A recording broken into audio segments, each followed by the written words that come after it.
এই প্রোগ্রামের সম্মানিত প্রধান অতিথি এবং সকল সম্মানিত মালয়েশিয়ায় এস্টাবলিশড ব্যবসায়ী মহল, পাশাপাশি অনেক সম্মানী ব্যক্তি, আমার পক্ষ থেকে আজকের এই প্রোগ্রামের পক্ষ থেকে সবাইকে জানাচ্ছি শুভেচ্ছা এবং অভিনন্দন। আমি অনেক বেশি কৃতজ্ঞ আপনাদেরকে আজকের এই প্রোগ্রামে উপস্থিত পেয়ে। আমি অনেক বেশি আনন্দিত আপনাদের মূল্যবান সময় আমাদের এই প্রোগ্রামের জন্য বরাদ্দ করেছেন। সেই জন্য আমরা ফুল ম্যানেজমেন্ট গ্রুপের যারা এই মালয়েশিয়াতে উপস্থিত হয়েছি তাদের প্রত্যেকের পক্ষ থেকে আপনাদেরকে আবারও শুভেচ্ছা এবং অভিনন্দন। কারণ আমরা সবাই জানি দেশের বাইরে যারা আমরা আছি, যারা বিজনেস করছি, জব করছি, তারা প্রত্যেকটা মুহূর্ত, প্রত্যেকটা সময় অত্যন্ত গুরুত্বপূর্ণ এবং অত্যন্ত দামি।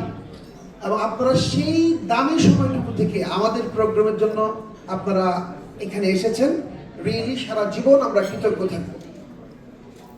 আমি জাস্ট এতক্ষণ দীর্ঘক্ষণ আপনারা অনেক কিছু শুনেছেন, আমি কয়েকটা পয়েন্ট শুধু আপনাদেরকে একটু জানিয়ে আমার সকল ডিরেক্টরদের সাথে আপনাদের সাথে একটু পরিচয় করিয়ে দিব। তো আজকে আপনাদের সামনে পুষ্পধারা গ্রুপ নিয়ে যে ডিটেলস আলোচনা করেছেন জুলফিকার আলী, পাশাপাশি আমাদের কয়েকজন বক্তা, তার মধ্য থেকেই আমি কয়েকটা পয়েন্ট ধরে বলবো।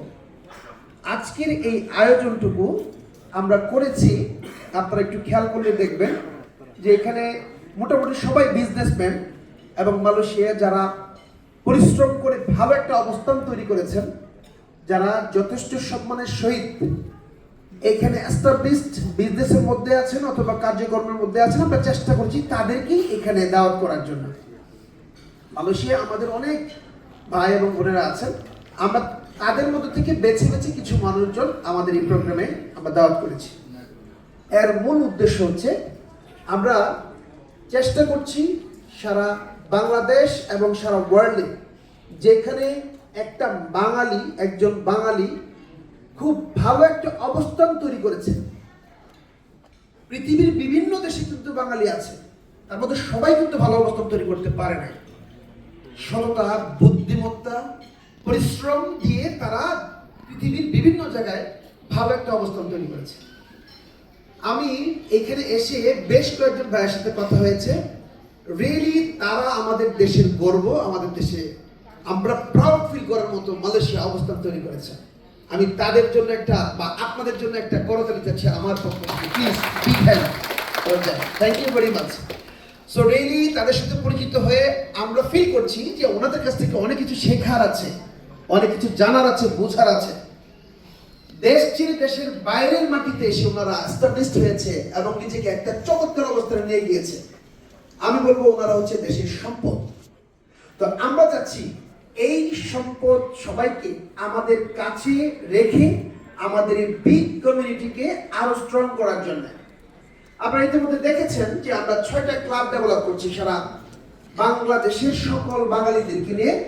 আমরা 6টা ক্লাব ডেভেলপ করছি বাংলাদেশের ট্যুরিজম সেক্টরকে একটা ব্যাপক ডেভেলপমেন্ট দেওয়ার জন্য। যার ধরুন পৃথিবীর সবচেয়ে বড় বিচ কক্সবাজার, সেখানে আমরা সবচেয়ে বড় একটা হোটেল এবং রিসোর্ট তৈরি করছি। এবং আপনারা দেখেছেন জুলফিকার ভাইয়ের প্রেজেন্টেশনে, সেখানে প্রায় 300 বিঘার উপরে আমরা বিগ একটা আয়োজন করছি, ট্যুরিজম পার্ক করতে যাচ্ছি বা বিলিজ করতে যাচ্ছি। বাংলাদেশের প্রেক্ষাপটে এখন পর্যন্ত এই ধরনের সাহস কেউ করে নাই, বাট আমরা চেষ্টা করছি কক্সবাজার তথা সারা ওয়ার্ল্ড সেটা চেনে লং বিচ, আমরা সেখানে এমন কিছু করতে যাচ্ছি যেন সারা বিশ্ব থেকে মানুষ বাংলাদেশকে চিনে এবং সেখানে ঘুরতে যাবে। কক্সবাজার কিছুদিনের মধ্যে ইন্টারন্যাশনাল এয়ারপোর্ট হিসেবে পরিচিত হতে যাচ্ছে।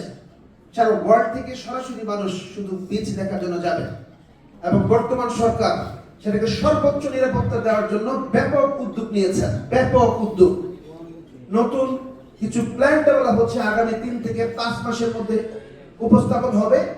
লাইক দুবাই এবং পৃথিবীর বিভিন্ন দেশে সাগর পাড়ে যে মানুষের আনন্দ করার বা সময় কাটানোর, বিনোদনের যে চমৎকার কিছু আয়োজন থাকে কক্সবাজারে এরকম আয়োজন ইনশাল্লাহ তৈরি হচ্ছে বর্তমান সরকারের মানে প্রতিশ্রুতিতে, সেইখানে আমরা বড় একটা ভূমিকা রাখতে চাই। এবং তার দরুন আমরা চিন্তা করেছি বাংলাদেশে যারা আছেন, পৃথিবীর বিভিন্ন দেশে যারা এস্টাবলিশড অবস্থায় আছেন, তাদেরকে এই 6টা ক্লাবের মধ্যে রেখে আমরাও চাই এই বিশাল আয়োজনে এবং ডেভেলপমেন্টে তারা একটা বিশাল ভূমিকা রাখে। আমি কিন্তু ভাবি যে একটা মানুষ যখন তার কষ্টের উপার্জন দিয়ে কোনো ইনকাম করে বা একটা ভালো ইনকাম করে, সেটা কোথায় কোথায় ইনভেস্টমেন্ট করবে এটা অবশ্যই ওনার ব্যক্তিগত মতামত, কিন্তু যখন ট্যুরিজম খাতে একটা ইনভেস্টমেন্ট কারো যাবে, আমি বলবো শুধু এটা ইনভেস্টমেন্ট নয়, এটা বাংলাদেশের অর্থনীতিকে বিশাল ডেভেলপমেন্ট করার জন্য উনি ফ্ল্যাট না কিনে ফ্লটটা কিনে উনি ট্যুরিজম সেক্টরে ইনভেস্টমেন্ট করেছে। এবং ট্যুরিজম সেক্টরে ইনভেস্টমেন্ট করেও যে ভালো রিটার্ন পাওয়া যায় তার উদাহরণ সৃষ্টি করতে চাচ্ছি আমরা। আপনারা অলরেডি দেখেছেন দেশের বিভিন্ন জায়গায় আমরা জায়গা ক্রয় করছি ইকো রিসোর্ট, 5 স্টার হোটেল এবং ট্যুরিজম খাতকে আরো এস্টাবলিশ করার জন্য।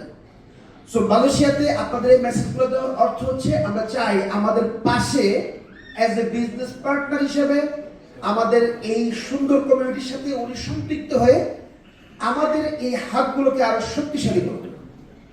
যার জন্য আমরা প্রবীণ কিছু লোক, বড় বড় ব্যবসায়ী, এস্টাবলিশ কিছু মানুষের সমাগম আজকে ঘটিয়েছি এবং আপনাদেরকে আবারও ধন্যবাদ জানাচ্ছি আপনাদের ব্যস্ততম সময় আমাদের এই কোম্পানির জন্য বাজেট রাখার জন্য। তো আমি আরেকটি কথা বলে আমার সকল পরিচালক ভাইদেরকে আমি ডাকবো স্টেজে আসার জন্য, আপনাদের সবার সাথে পরিচয় করে দেওয়ার জন্য। যাদের পরিচয় আজকে আপনারা, যাদের আমন্ত্রণে আজকে আপনারা এসেছেন, সেটা হচ্ছে যে আমরা চাই মালয়েশিয়াতে একটা বড় কমিউনিটি ডেভেলপ হোক, যে কমিউনিটির হাত ধরে বাংলাদেশ আরো বেশি এগিয়ে যাবে, আরো বেশি এস্টাবলিশড হবে। যেটা জুলফিকার ভাই বলে গিয়েছেন যে ট্যুরিজম খাত এবং আবাসন খাতে আমরা ব্যাপক ভূমিকা রাখতে চাই। এজ এ কাস্টমার হিসেবে আপনাদেরকে চাই না, চাই এজ এ ফ্রেন্ড, পার্টনার, মানে লাভের একজন বড় অংশীদার হিসেবে আপনাদেরকে চাই। পাবো তো ইনশাল্লাহ নাকি? ইনশাল্লাহ। Thank you very much. আর যারা এই মুহূর্তে আসতে পারবে তারা শুধু দোয়া করে যাবেন আমাদের জন্য, যে আমরা মালয়েশিয়াতে যে উদ্দেশ্য নিয়ে এসেছি সেই উদ্দেশ্যে আমরা যেন সফল হতে পারি এবং দেশে যে বড় বড় কাজ শুরু করেছি সেটাতে যেন আমরা এস্টাবলিশ হতে পারি ইনশাল্লাহ। তো আমি আমার